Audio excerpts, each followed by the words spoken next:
How are you, man? I'm good. So I met Thank you. Do you remember where we met? In Malibu. Yes. Yeah. Yes. We were having burritos with our mutual friend David, and you happened to be sitting next to a director, Todd, who you'd worked with, and we had this funny back and forth here and there for a minute. Yeah, we saw Todd Phillips at lunch. That's right. He was eating lunch by himself. And we did a bit about, do you want to continue eating lunch by yourself or do you want to join our table? And I never met you, but I'm a huge fan of yours. Thanks, Jonah. I think you're, all you want from the people that do something is there's like a best in class of what in everything in the world, there's a best in class who does that, and you're best in class of what you do. Thanks, Jonah. That's very thoughtful and kind of you to say, man. I appreciate it. And I know, you've been kind to me, to my face off the record too. So I know you're being genuine and I appreciate it. No, I mean it. And I haven't done interviews in like many years. And so I was excited. You were on the top of my list. So thanks for saying yes. Of course. I was like, I want to do Zane Lowe, Well, I'm a fan too. You know that. I've told that to you off the record too. And, I love the way that you bring your characters to life, but I also love that you draw inspiration from all kinds of things. And it's not just the role. You are a music fan. You're a deep, deep cinema nerd who's always wanted to make films, not just star in them. So it's comedy nerd. And a comedy nerd. And it's a different mentality for somebody, I think, who wants to be in front of the camera, and that's your single aspiration, to someone who likes that, but it's a part of a much broader ambition, which is to be in cinema in every capacity. And I feel like that's you. I feel like you want to know it all.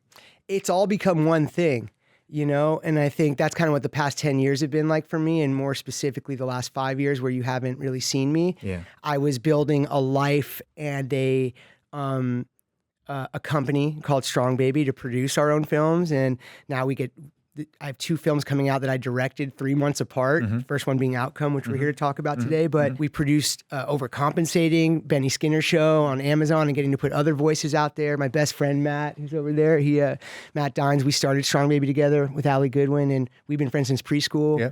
Directing a lot of commercials, music videos, making my bones. So it's now been 7 years since my first film, and now my 3rd and 4th film as a director are coming out this year. That's right. So it's now, and in the last 2, we produced them. They're big studio movies. We produced them. I directed them, co-wrote them, and I act in them. So what I mean, it's all become one thing. It's all, it's not like, hey, do you love act? People are like, what do you love more, acting or directing? I'm like, now it's all one thing. It's just the movie. What turns you on and gets you excited about a project? I mean, obviously you write or co-write a majority of what you do and you conceptualize them. So it's not like you're in a position where people are pitching you exclusively at this point. You're very involved in every aspect of it. So, what is the kind of moment when you realize, okay, yeah, I've got something here that I want to explore deeper, and it's not just an idea that I think I can flesh this out and make something cool out of this? It's an amazing question because it's so a part of what I do. Like if you asked me what I do, you shook me in the middle of the night, or like, what do you do? I'd be like, I'm a writer. Yeah. Right? So writing Get the fuck out of my house. I'd be like, Jesus, sit down. I'd be like, I'm a writer, you know? Like that's what I do. So it all starts with, do I want to fall in love with writing this thing? Because when you start writing it, you start writing the screenplay, but you write till the movie comes out.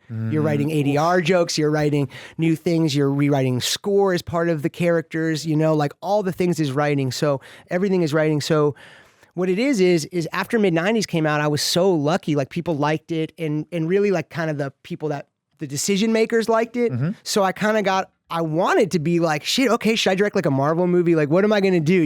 Like I got all these kind of cool opportunities, and ultimately I could not figure out what I was going to do next. And I'll never be in that position again, which is locking a movie while not making another movie. But do you think that to some degree, going back to mid-90s, because I love that film, I found it profoundly reflective and quite moving, whilst I was also loving the soundtrack and the whole culture of it, because I grew up in the 90s. And so the whole skating, the moment when particular hip hop and skating met each other, and just the whole vibe I was very familiar with, but it was a moving narrative.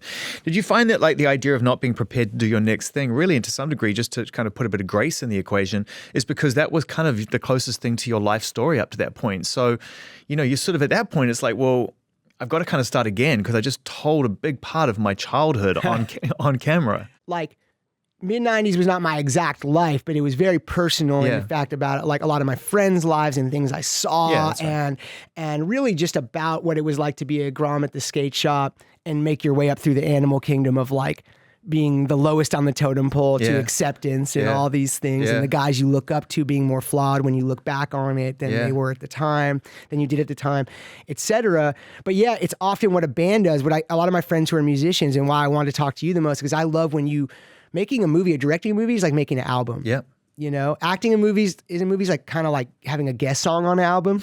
You know, like you're singing on someone's track, but like and you get to do a feature and it's really dope. But when you make a movie, it's like, you know, sometimes 4 years, sometimes at the minimum 2 years. So it's really like your album and what you're about at that time. And like a lot of first-time directors, there's a lot of first album kind of vibe where I put everything into that first album and then it's like, what's now? Yeah. You know, what's next? Totally. So a lot of bands, it's the sophomore all slump. these ideas I had when I was 14, 16, 18, Everything, I'm throwing every it all song in. I've ever wanted to see set to music, you know, that you like fantasize in the shower about it when you're driving. You know, I'm like, oh, and I got nothing left. I'm like, what do I do? Yeah. So, and a lot of bands I know and musicians have that thing where it's like the sophomore slump. You're like, what now? Yeah. Right? Yeah. So I'll never leave myself in that position again, because what I learned is I love the process. I love to be in the process of making a movie. So like Outcome's coming out, but we have another movie coming out called Cut Off in July, 3 months later, with Kristen Wiig and myself. And we're cutting it right now. I'm 7 weeks into my director's cut. We're screening it tonight. And it's fun to show friends and family and get their notes, but you get to see what a movie's like as it's being put together. So I love that Outcome's coming out and I can talk about it, but I'm already in love with the next thing. I love Outcome, and people are going to love this film, and we're going to talk about why very soon. But equally, you know, you can't do any more. Like, on to the next thing. That's why when I talk to my friends who put an album out, the smart ones are already working on the next one or figuring out what the next step's going to be, because it's like, that's for you now. Yeah, I remember I saw Tyler, the Creator, once when I wasn't younger. I've been old. I am old and was old then, probably. But he had made a song with The Game. That's how long ago it was. Yeah. It was dun dun dun dun dun. You know the one. And I saw him at his shop. This is how long ago it was. He was hanging out at his shop. I can't imagine him hanging out on Fairfax now. Every now and then. But I saw him and I was like, dude, I love that song with The Game. He's like, oh, he was almost angry. He's like, you got to see what I'm doing now. Yeah. Like he was so on to the next thing that he couldn't even stomach me talking about what I had heard like last week. And I never understood that. I was like, man, why can't you just be like sick? And now I understand, like, you got to be in love with the next thing. And for musicians, that's easier because your medium, you can sit in a room and start making stuff. I got to really, so let me go back to how an idea permeates and then I'll shut up. But like, please don't. You know, it's all in my notes section. So shout out Apple, where we both work. Strong Baby is an Apple company. Apple, we love working with you. Strong Baby, and it works at Apple. But the notes section, so what happens is I'll get something, an idea, a character or something, and then I'll start writing my notes section, jokes, songs, colors, things that inspire me about this idea or whatever, like Outcome. The original germ was like, who's the last person on earth I want to see canceled? Keanu Reeves. We love Keanu Reeves. We don't want to see Keanu Reeves canceled because we love Keanu Reeves. And so that was the initial idea. And then in my notes section, I'm like, okay, there's a crazy lawyer that like, you know, gets a call for a video, blah, blah, blah. That's me. I'll play that part. And then once it overwhelms your notes section and like the percentage is the highest that you're going into that section of your notes section to think about it, you know you're in love. And once you're in love and you can't stop thinking about anything else, that's the next movie. Then we take it, we have a whole process with like our Strong Baby crew. We have like a bunch of producers, Amanda Adelson, Ali Goodwin, Kat Aguilar, who works here. You know, we then take it to the boards and we start putting ideas up on boards, characters, things, and a story starts to take place. And then we work rigorously on the plumbing of a story. Which is what? Which is how a story works as a drama, even if it's the dumbest movie ever made. Like you gotta, in order to choose colors and get to choose tiles for your kitchen, the toilet's gotta flush. Yeah. It's architecture. Like, I have to be invested in these characters beyond the one-liner, beyond the punchline. Yeah, and it's got to work as a drama, even if it's about someone, you know, the dumbest movie you've ever seen in your life. Well, that's one of the things I really like about this film, and actually what you've already expressed as a director is a real subtlety for emotion. You know, you have no problem parking, you know, a real quip, like a real one-liner, right next to something that is actually, you know, an emotional counterpoint to that joke. That's such a nice compliment, because some people don't like that. A viewer, like they may not like that. How I love how life happens. Something tragic happens next to something funny. Well, also right? both are way more related than most people like to acknowledge. No one really wants to think about how funny sadness and bad things can be and how bad humor can make light of. You know what I mean? It's like they're so related in so many ways. Stand-up comedy is its very nature. Kind of someone wins, someone loses, and someone's in pain. You know, that's 100%. kind of it, right? I mean, that's it. And people call that maybe a drastic tonal shift in the wrong hands, but I view it as a feature, not a bug. You know, it's a stylistic characteristic of now having made 4 movies. My style, I guess. It is your style. You know? It's really, really great. It happens in mid-90s. It happens in Stutz. It happens in Outcome. It happens in Cutoff. So I as much as I'm not trying to, it's just a function of my storytelling I'm learning and something I'm interested in because in life, I mean, some of the hardest I've ever laughed is at a funeral. Yeah. You know, like you're hanging out with people that love this person and you're cracking jokes and, you know, like, or, you know, some of the saddest I've been, I'm making a movie where I got to get like a pie in the face. Yeah. And something tragic's happening in my life, you know? Yeah. So it's not all one thing, and I like to make films that kind of reflect that. Keanu Reeves is the perfect lead actor in a movie like this because you know he's so amazing and you know he's a trickster. He's a trickster on screen. He tricks you into thinking he's doing one thing, and then you realize that you're so invested in a different side of him, and he reveals it. You know, at really key moments thanks to you and the team. What's he like to direct? He's amazing. He's amazing, man. I got to say, that guy is so incredible. Not just, you know, every interview you got to say, like, fluff up the movie star or whatever, but I pitched him this idea in my backyard. He came over. I said, I got an idea. I'd never met the dude. We got him to come over. He came over. I told him the idea. I said, you're like Tom Cruise, the most beloved movie star, and you get a call from your crazy lawyer that there's a video, and no one knows what's on the video. And I'm going to have you apologize to everyone, but not to be a better person, but to find out who's extorting you. Yeah, totally. And that was all I pitched him, and he goes, I'm in. Go write it. And the dude never wavered. He never left my side, like, the entire time.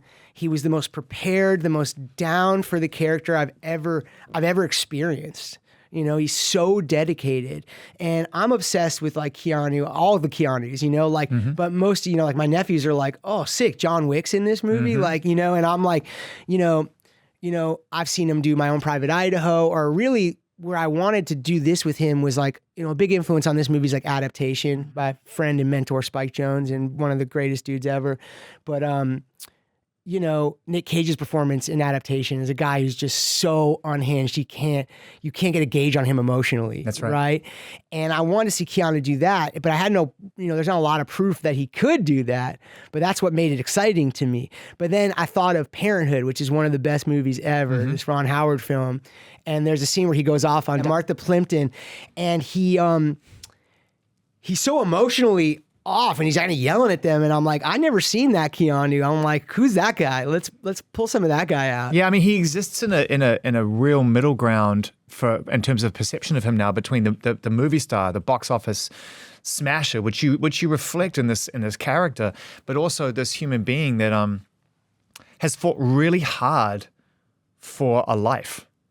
Has worked really, really hard to pump the brakes or slow the train down. And I feel like he was almost one of the first people to come out of that crazy 90s fucking insanity who actually was like, I think I can do both, but it's going to be a real process. That's what I always took from his experience. Yeah, and I can't speak so deeply on his inner, you know, in that capacity moment to moment, but what I can tell you is that he's a real person, and he's a real great person, and a guy I like ride for no matter what. Yeah, and but I think we see it in the character a little bit, and that's one of the things I maybe he recognized in away from the tape element of it was this idea of like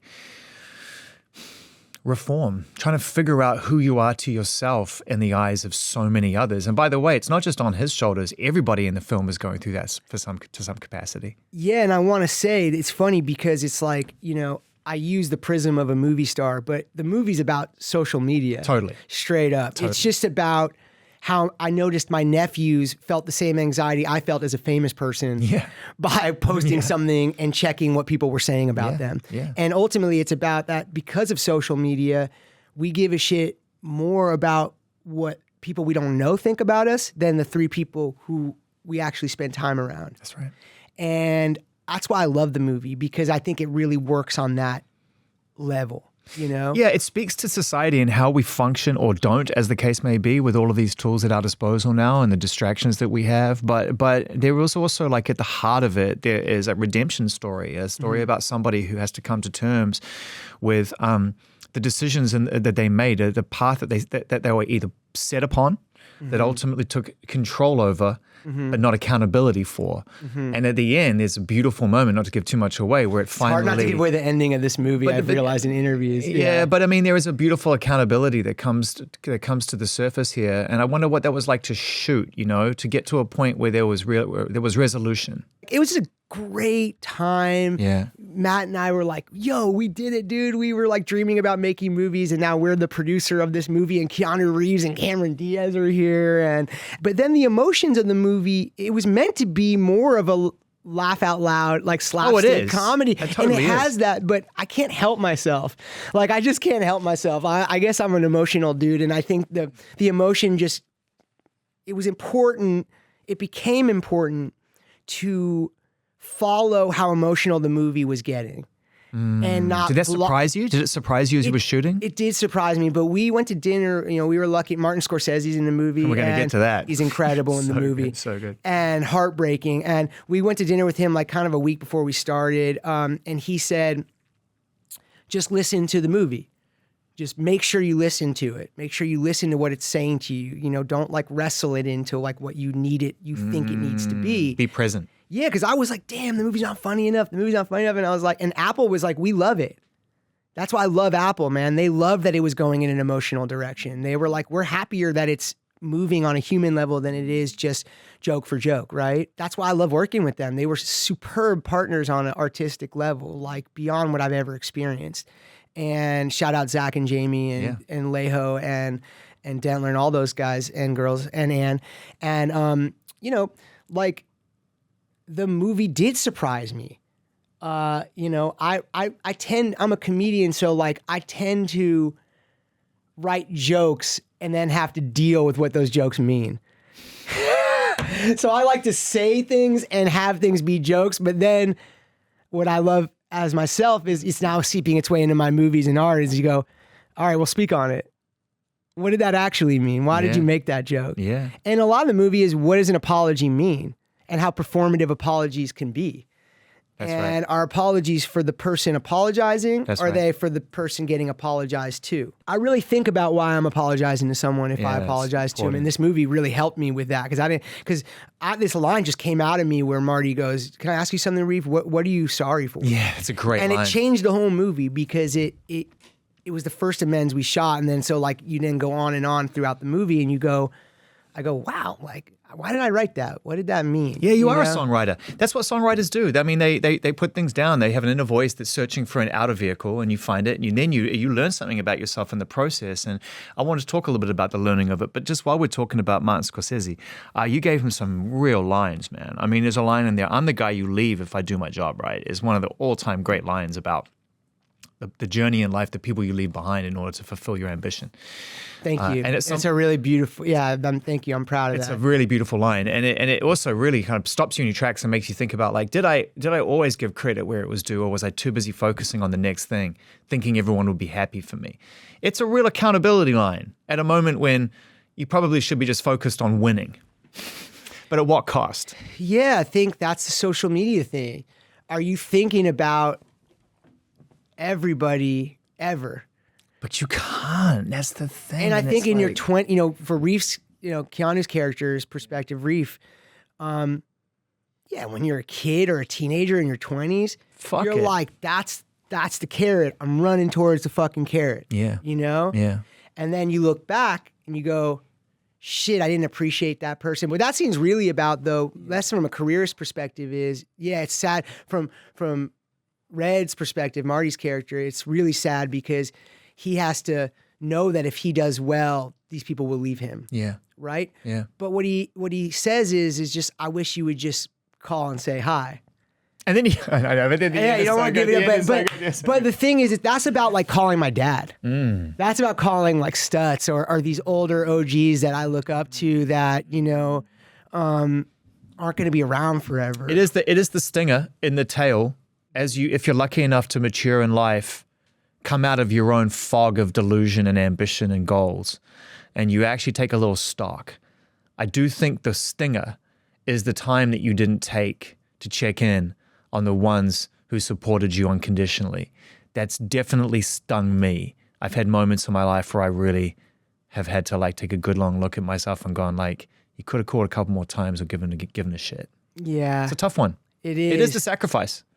It is, and you gotta like, it's the corniest thing with that song, like Cats in the Cradle. I can't even listen to it now because I have, sons, but like, like that, like, you're too busy, the dad's too busy working, and then the kid's too busy to hang out with the dad. I think as a parent, and I'm parents, I got 2 kids, it's important that we address those things and realize like, for us, it's about time management. For them, it's about right now. Yeah, I'm really lucky, man, because I was older. I was 39 when I had my first kid. So I, for some reason, got the message.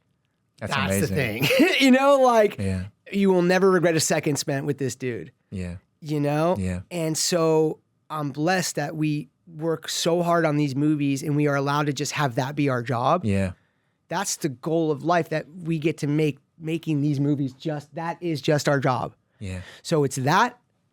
And this. And that. Yeah. Simple, man. Simple. It took a lot of being cool, being whatever, desirable. What's my puzzle? I've transitioned from Bart Simpson to Homer Simpson, and I'm more than happy with it. Like comedically and otherwise. Like I am a fat dad, and it's right rad, down to Homer in the bush. Literally, like I don't need to be in this. Literally, game. dude. I think it's only opened up comedically storytelling, but also just a joy. Because. Like if you work in our lines of work, you have to be inherently kind of self-focused. You are. It's impossible not to. This really stripped that kind of away in a good way. Where are your channels of perspective? If obviously a powerful one is being a parent, that is like remove yourself from this and focus on this. I find therapy be really good for me. I don't know if you rely on that as well. But I mean, you're right. In your particular role, in your job, even if you're acting, right, when you're back in front of the camera, the directors require you to be the best Jonah Hill you can be for that role in that situation. And yet you're at a point, like you've pointed out, where it's like, I don't know if that's going to serve me in its entirety anymore. Like I need other ways of creating perspective, right? Of space and grace. Like, are you still as consumptive as you were as a kid when it was all that mattered? No, because you're just corny and irresponsible if you don't put your family first. 100%. And it's just like, there's nothing worth it. And what I haven't done is I haven't acted for someone else, just been hired as an actor since Don't Look Up, the McKay movie. And I wasn't a parent. So I'm kind of excited to take an acting job and see what that is like, to not have as much responsibility now while committing to that part, but in a way where I can leave it there. Take the learnings and apply. Yeah, I'm excited. That's a new thing I haven't felt yet. So I'm kind of excited for that. But also right now, it's just like, these are what's coming out of me. So that's what we're making. Strong baby, yeah. And it's the most fun. I mean, everyone we work with is such a beautiful person. And, there's so many highs and lows in putting a movie together, of from trying to get it financed to 20 drafts of the script to a screening that goes sideways. And it's like, I'm showing Kristen Wiig for the first time tonight. I'm like, oh shit, and we're just their support system. And then I have that at home and I have that at work, and I need that, So if you ask me, it's really just love and support, I work with people I really appreciate, and they're like family, and then I have a family, and then I have a couple friends who I care about very deeply, but that'll always be so important, but it simplifies things. I don't know, and I love the work, and I love the dadness. Do you find time to surf still? Are you still surfing? Oh yeah, I learned not to talk about it. Oh Thank God I got off social media. Yeah. Because if I think about any post I ever posted on social media, I cringe to the point where I want to dig a hole and bury myself in there. Yeah. I've been off for 4 or 5 years now, or something like that. Yeah. And I made just the ultimate mistake, which was just talking about surfing on social media. Yeah. I just quietly do my thing. Yeah, no, that's beautiful. So Yeah. you've reached a peaceful place for yourself and only for yourself. That serves a community purpose as well, which is like, by its very design, it is like, man, if you can't find peace doing this on your own without broadcasting it, then why the fuck are you I will say, without saying a lot, it is definitely the third component. That's right. Just joy for no one else. But, you know, like when you have a moment with your son and it's beautiful, or he laughs or something, that's for no one but you, him, and God, right? Like that's not for show, right? A moment in the water is like that. You know, you're just like, this is for nobody else. I probably looked like shit, but to me, I was Kelly Slater out there, you know, Mikey February.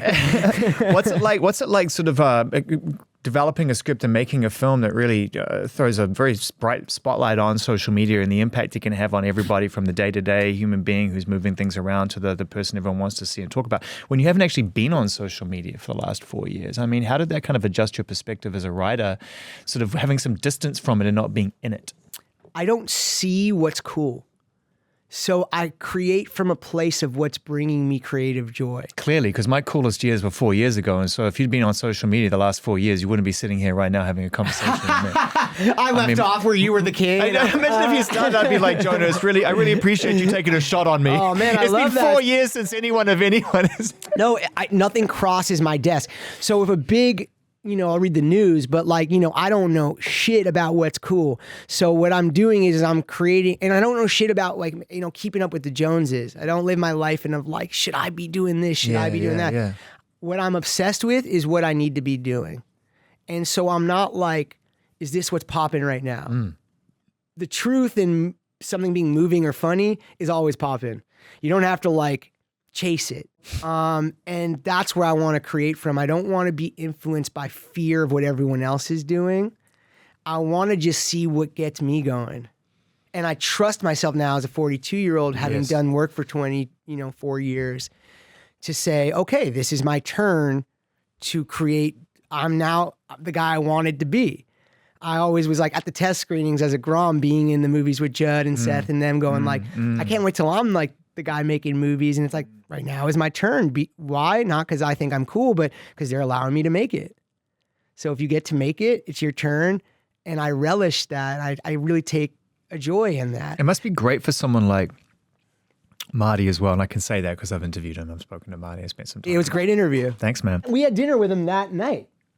Oh, yeah. Yes, that night you interviewed him. Okay, cool story that no one cares about. No, I care about it. Story for no one. I care about it. Hi, story for no one. I'm here for the Zane Lowe interview. It's the arc of my entire career. No, I mean, must be really nice for Marty as well, who's directed you, seen you like at, I would say, kind of peak like star power in Wolf of Wall Street. I mean, shit, you fucking stole almost every scene you're in a fucking scene of scene stealers. It's pretty incredible.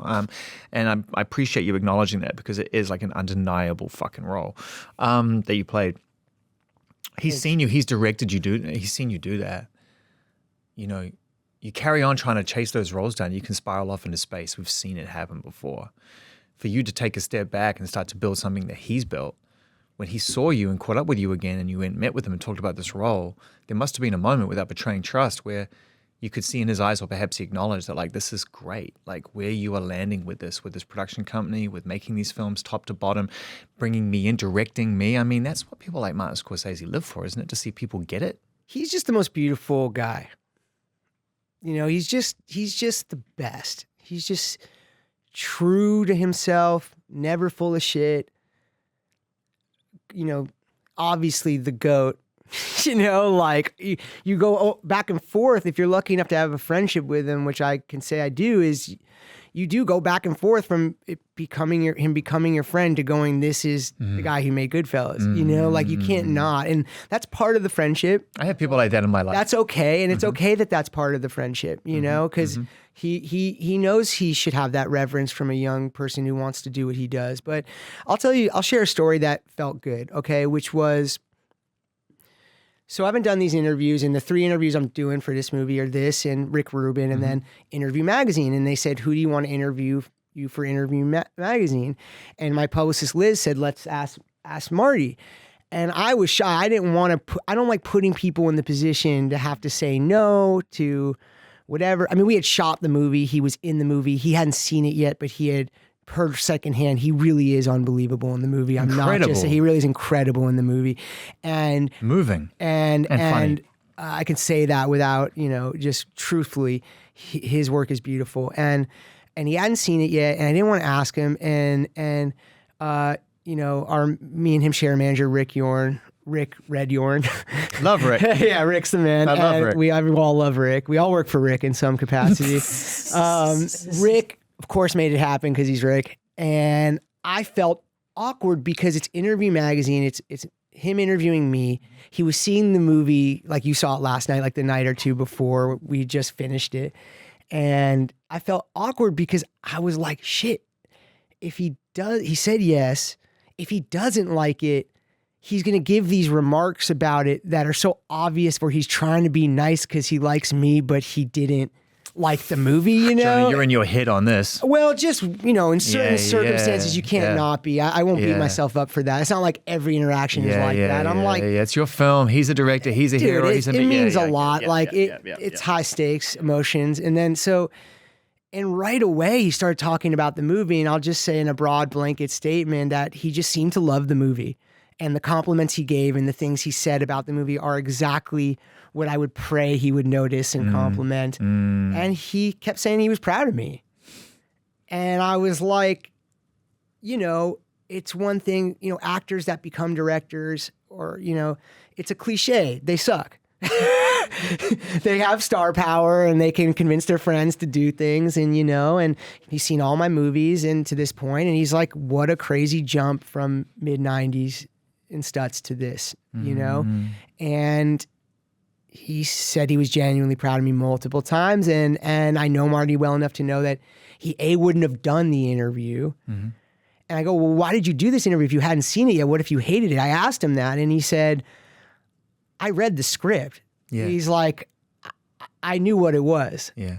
He's like, and then you did better than I thought, and so yeah, of course, to me, that is the most, making it and spending those days with him, directing him is the thing. The process is the reward, but that's a nice little reward, and it's also an extra reward to have someone, of course, you admire that much say that, and I could feel it, those moments.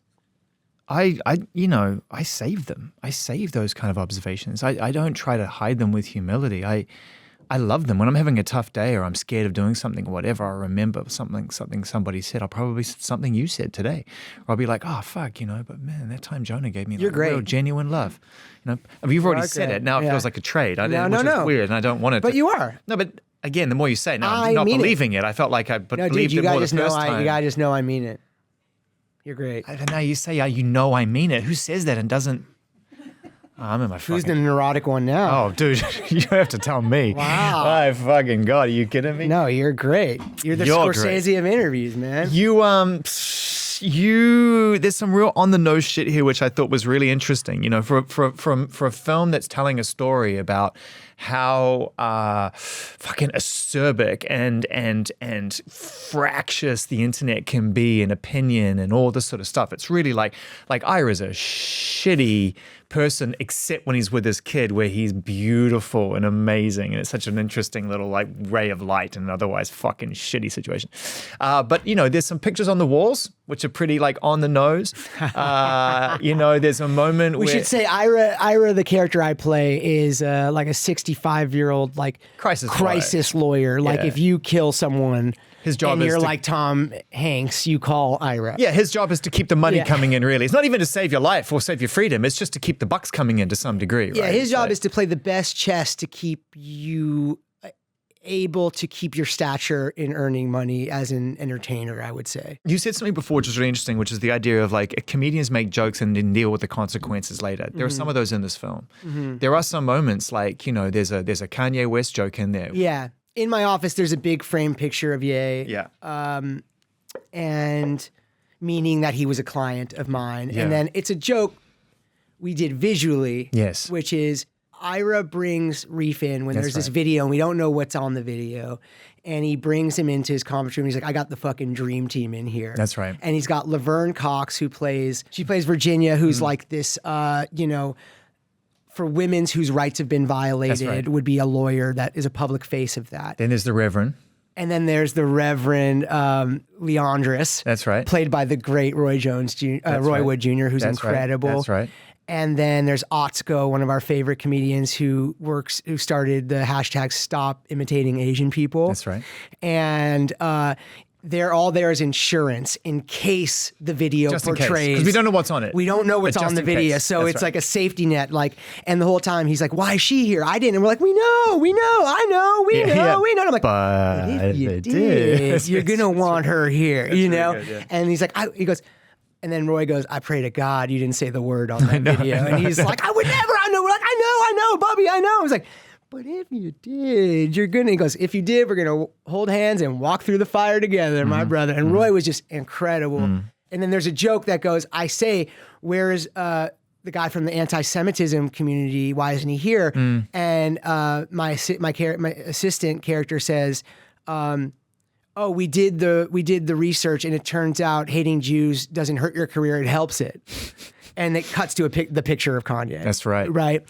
And so the reason why I put that in there was not just to take a shot at Kanye. I love the Kanye that I've met over the years. I love the artist. I think there is no artist I probably love more across any genre ever. I think he is probably the greatest artist to ever live. Even and he thinks that. Your interviews with him are like things I've seen as much as I've seen The Godfather, just quotes and gaga. You know, like 100%. he's a genius, and the stuff with the hate stuff sucks. It's brutal. What are you going to say? It brutal. sucks sucks no matter who you are to hear that. Yeah. Now, do I know what's going on? No. Am I going to punch someone while they're down? No, of course not. But in the midst of all this Jew stuff, he did Instagram a picture of me in the 21 Jump Street poster because my phone blew up. And he said, something along the lines of, I don't hate Jews anymore because I love Jonah Hill. Right? So I felt that he did this bizarre public thing to kind of make up like it's all good because I love Jonah. Just sat with me in a way that it's like all good. Like I love him still, and I hope whatever happens, he can like heal or whatever, and everyone can heal from all that stuff. That's the human position, and I'm with you on that. Yeah, I hope he can heal and make it right with the people he needs to make it right to in the Jewish community, whatever. Yeah. Me and him got no beef. I just put that in there like, yo, you're going to fucking put the 21 Jump Street poster up there and say you don't hate Jews anymore? That's pretty wild. I'm going to put a picture of you saying that like hating Jews helps your career. Yeah. Obviously, that's a joke on my part. Of course. It doesn't help your career, but it's me just having fun with like, all right, I'm a comedian. It's not horribly mean to Kanye, that joke. No. It's Also, just to your pointing out point, where our society is kind of at, where does it get you more followers to go spout hateful shit? That's part of my point about the internet. What gets you clout or attention? it's also, you Not being nice. well, there's no such, Right? as I said to my friends, there's no such thing as a feel-good hit of the summer anymore. If you're going to have a hit, it's got to divide opinion. It's got to be something that is just really like intense. And I remember when I was growing up, you could have a feel-good hit of the summer that didn't really do anything but make you feel something good. Oh, I think you could have a feel-good hit of the summer. The new Bruno Mars song, I Just Might. Like that's, it's not summer yet, but like that's just a song that's just about having a good time. That's why I love Bruno Mars. Same. Fucking guy has a good time. And like, it's like, he has hits that aren't like, they're not trying to like apathy. Banger. Is a banger. Such a banger. I just wonder in this, and I agree with you. Cut off the next movie I'm doing. This movie is deeply emotional. Yeah. Deeply, going to have people feel in some way, in a good way, hopefully, and have conversations. Cut Off is pure stupidity. It is pure the jerk stepbrothers. Me and Kristen Wiig are two middle-aged heirs that get cut off by our parents in their mid-40s. You follow up these jokes, and they are jokes, but you follow it up with a really interesting statement, which is, honk if you can separate the art from the artist. can't believe you got that, man. That's like my favorite thing in the movie. I fucking love it, right? Yeah. Because it is the great debatable conversation point amongst anybody who loves art, but also it likes people and wants people to like. You got to set up the context of how complicated it hits you in the movie because you've had this. Ira's this guy you have such mixed feelings about. He protects artists that do terrible things. Yeah. You hate him, but then you see him with his son who has special needs, and he's a beautiful father, and you kind of feel mixed about him. He then confronts Reef, Keanu's character, in a way that no one's ever confronted this person, and shows that he deeply cares. Keanu Reeves' character is a huge dick to him, and then you see him get in his son's handicap van, and there's a bumper sticker that says "Honk if you can separate the art from the artist." It's brilliant, and it just is meant to get you thinking. A ton. What is he trying to say? Yeah. It's not that I have some grand thing to say. I'm trying to get you in that moment to think about all these emotions you're feeling mixed with. Are we allowed to care about somebody whose art we love, who we don't agree with their choices? Yes. I don't know. Yeah, it's complicated. It's the question of our times. It's kind of a case by case If you're into culture, basis. if you're into music and film and all that, you can't not ask yourself that question right now. Yeah, no. And then aside from that, I make bumper stickers as a hobby. You do? Yeah, so that was one that I had just thought of as a joke, and then we ended up finding a way emotionally to write it into the movie in a great moment with John Bryan's score, which we want to talk music. John Bryan is goated. He did the score for the movie. And it just hits you in a real emotional way and a way to make you go, am I supposed to laugh right now? Am I supposed to think right now? I mean, it made me really laugh because like you point, you set it up brilliantly. It was like this tipping point of like, my God, I'm so confused as to who I'm rooting for here.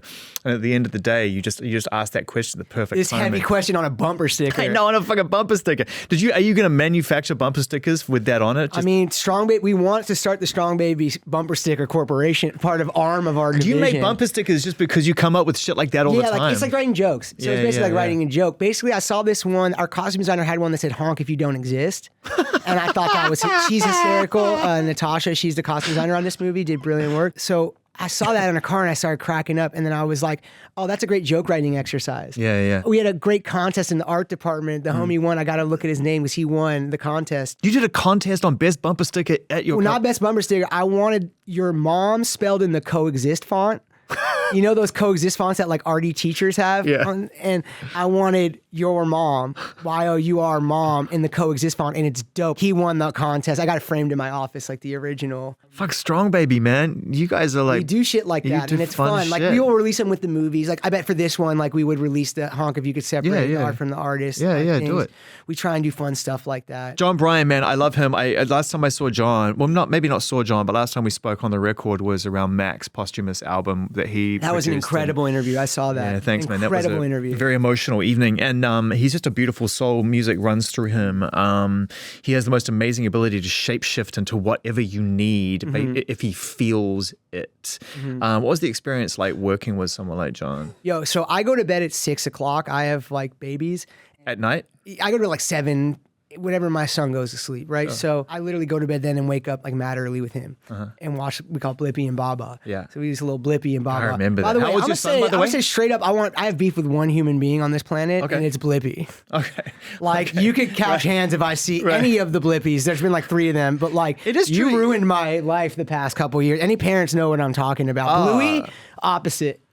Big hugs. As a parent, man, you do develop a rational distrust / dislike for certain childlike characters that are developed, created to help develop. They sell toys because he'll see, and then on the YouTube, like the commercial for the next thing, he'll see a toy, and then he asks me for that toy, whatever. Yeah. Side note, whatever. And like Bluey, on the other hand, is like masterful and like makes you feel good and is giving the right lessons to your kids. Well, it worked, I mean, I like Bluey. It's a metaphor for life. Your kid is seeing the good and evil of society through these two characters, and you're right there. So I go to bed at like 7 p.m. John Bryan is nocturnal. He starts work at he started early for me at 9 p.m. Dude, I would be up all day working and then go to he only works at night. I loved working with him. The score in the movie is beautiful. To have a John Bryan score for one of my films is beautiful. Like bucket list, If you've ever seen like Eternal Sunshine of the Spotless Mind, it's like one of the greatest scores ever. My first movie, I Heart Huckabees. He's just a goat. And, produced the first 2 Kanye albums, or the second Kanye album with him, I think. Late Registration and then maybe Graduation, I think. just brilliant guy. Did you ever hear the story about Jim Jarmusch when he was working on Ghost Dog and he asked RZA to do the music on Ghost Dog? And the legend is that RZA would call him at 3 a.m. and be like, maybe he was in Bobby Digital mode, I don't know. Maybe he'd be like, yo, Jim, you got to meet me. Meet me down at bong bong bong. You got to meet me down on the corner of 136th and 5th in like 25 minutes. And Jim Jarmusch is like, it's 2 a.m. So he'd like go down there and there'd be just one van on the corner of the street, and he'd be like, well, I guess this has got to be it. So he'd like knock on the door and the doors would open Sus. and RZA would be sitting in there making beats on the streets of New York, and the whole Ghost Dog soundtrack was made nocturnally on different streets in New York, and that's why it sounds the way it does, and that movie flows the way it does. See, I love that shit, but in this part of my life, I'm like, can we work 9 to 5, my G? Like, I'm so tired, you know? Like, because when I was young, I was all about it. I was like, fuck yeah, I'm an artist. I'm going to be up all night with John Brown. We're just two artists, like, slaving away. And it's like, after my 3rd yerba mate, I'm like, damn, I miss my bed. I want to kiss my kid goodnight. Like, you know, a lot of my decisions now, you got to find the great artists that can also work within your timeline. Like, I'd work with John. That's a bar. Yeah, That's if you want to take care of your health, you know, if you want to get your sleep, you got to, like, you know, certain shit is worth it. Like John Bryan's worth it. You got to put it in the worth it category, and staying up all night for John Bryan is worth it. I am really happy for you and for your team at Strong Baby and what you're building. I'm a big proponent of self-fulfilling artistic, you know, intention. Dude. You know, I've been talking to artists a lot in my life, like 30 plus years, and too many of my friends, you know, give the game away and they struggle to get it back. So I think the sooner you realize that it's yours to run, it's your playbook ultimately, and you got to make the decision, stand by and rise or fall. I mean, you didn't need like a fucking soliloquy at the end, but it's been such a nice, for me. Dude, that's such encouragement for me, for us to hear that. That's encouragement for us. Like, no one wants a movie to be made. No one wants a company to be successful. You have to have psychotic self-belief. And Dines and I, we didn't have each other. It'd be like one of us would be going crazy. You know, it's like a marriage. Like you both can't be crazy at the same time. Yeah. You know, that's like me and him. And so it's like you have to believe. And when one of us is down, the other person's like, no, fuck this. We're going to get it made. What's amazing as well is that, and not just for your own kids, but for anybody who's young in this business right now, where it's becoming increasingly divided, the pathways to any sense of kind of fulfillment or achievement is so microscopically split now into, it's hard to create a singular picture. That's okay, because these kids are strong. They grow up in this world. They understand this language. They're not scared about it the way I am. Yeah, it doesn't terrify them. It doesn't terrify them the way it terrifies me, but I'm terrified for them. And I think what you guys are doing is, along with some of your contemporaries, is showing that, you know, you can make independent decisions with support, but smart decisions, and go and make great art. And I think that's, man, we fucking need it. We need more of it. We need more movies that make us laugh and make us cry and make us feel things at the same time. And we need great musical decisions. And should I double down on my soliloquy? You bring it out of me, Jonah. Dude, it's beautiful, man. I can't tell you if it's genuine, which it is. I mean, if someone saying that, especially someone you respect that talks to such great artists, like it's genuine. I'm saying that means so much. It's not lost, because like most of the time it's you just pushing yourself to say, why am I even doing this? You know? And ultimately, like, you know, I'll be honest, when I was young, I didn't appreciate like what I had, you know, and I really appreciate every day I get to do this job. It is not what a gift. It's not a given that you get to keep doing. What a gift to come to that realization at this point in your life. Even you go, like, I used to say, I have to do press today. Yeah. Right? Like, and everyone bitches about press, or you hear that kind of thing. And I'm like, man, fuck that. I get to go talk about our movie Outcome with Zane Lowe. That is a gift and not a chore, you know? If you enjoy like any percentage of your job, you are so lucky and in the minority. And I deal with a lot of stuff in this job that is unfavorable, let's say, that by any standard. And I am so lucky to have a job that I love such a high percentage of it, you know, or any percentage of it. Yeah. And the bullshit is completely outweighed by the community, the achievement of a community of people working together. all the people that keep coming back on the next movies. What a dream, dude. I'm so lucky to be in this position. It's not lost on me, you know? And then I can only do it because I have people that love me behind the scenes. You know, when I was young, it was just me in a house by myself, you know? And so, I don't know, knock on wood, as my mom would say, but I am the most lucky. So I just don't take it for granted now, you know?